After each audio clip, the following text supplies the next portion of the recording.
बिस्मिल्लाहिर्रहमानिर्रहीम अस्सलामुअलैकुम या अली खत खैर। उम्मीद करना जी सारे भरा ठीक हो अल्लाह ताला तुहानू सारिਆਂ ਨੂੰ ठीक रखे जी। तो वीडियो ज़्यादा तो ज़्यादा सारे भरा शेयर कर दे। जिस तरह कि तुहानू पता सियालकोट खारिया मोटरवे का जोड़ा काम है वो तेज़ी के नाल जनाब शुरू है, ठीक है। तो यह पार्ट नंबर 2 वीडियो है। वेखो जनाब बोरिंग हो रही है, किड्डी हैवी मशीनरी के नाल ये बोरिंग कर रहे हैं माशाअल्लाह। है वेखो, ठीक है। अगे तो हर वीडियो के लोकेशन दसी दी है। इस वीडियो के विच ना जी जी लोकेशन है ना ये तुसां मैनू दसनी है कि एक किहड़ी जगह से काम शुरू है, ठीक है। बाकी अगर काम किया जाए कि किंज दा हो रहा तो माशाअल्लाह बहुत अच्छा काम हो रहा है, ठीक है। यह बोरिंग वाला समान पिया जी। यह साइड से कंक्रीट वाले जनाब लगे ने, ठीक है। साइडां बन रही ने। इधर जनाब पिलर गाल के पिलर भर दिते गए ने। इधर भी जनाब है मशीन खलोती है। यह साइड से भी मशीन खलोती है। उस साइड से मशीन खलोती है। साढ़े कोल भी जनाब मशीन काम कर रही है, ठीक है। ये सोडा जिन्ना भी है ना साड़ियाँ अखां के सामने जनाब तैयार हो रहा। मगर सारिया वीडियो के लोकेशन विखाई है, तुहानू दसी है।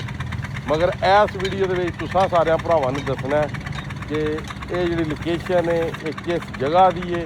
ये सियालकोट खारिया मोटरवे का काम कितने शुरू होए है, या फिर अगली गल मैं करा तो तुहानू मैं दसा कि या सियालकोट खारिया मोटरवे का काम नहीं, ये भी विच ऑप्शन है। ये तुसां हुण दसना है कि आया कि यह काम सियालकोट खारिया मोटरवे का है या किसी होर जगह का है, ठीक है। बाकी काम की स्पीड तुसीं चैक कर लो। उस साइड पर अगर गल की जाए तो लोहे के सरिये के शिकंजे जे कुंडे जे भी बना के जोड़े ने रखी गए हैं, ठीक है। एक यह मशीन जे, एक ए मशीन जे, एक बहुत वड्डी क्रेन है वो साइड ते गई है, ठीक है। पहली वीडियो के तुसां देखी है, ठीक है। ये मैं है एक शार्ट वीडियो जी है ना वो मैं बना दिया जी कि फेसबुक वास्ते। उस तो बाद ए जनाब मिट्टी जी है ये लांदी जे पी ट्राली, ए वेखो। उस तो बाद ए वेख लो, ठीक।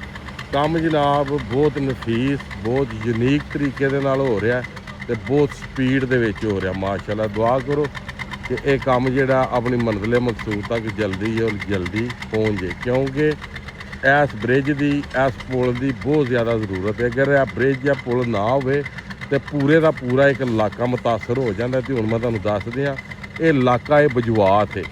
मैं इस टाइम बजवात दे विच खलोते हैं जी। ये बजवात का एक मेन ये पुल है जितों की फ्लड का या तवियां का पानी इतों की पार होंदा है, जिहदी वजह से इत्थे पुल कोई नहीं सी, सड़क रुड़ गई सी।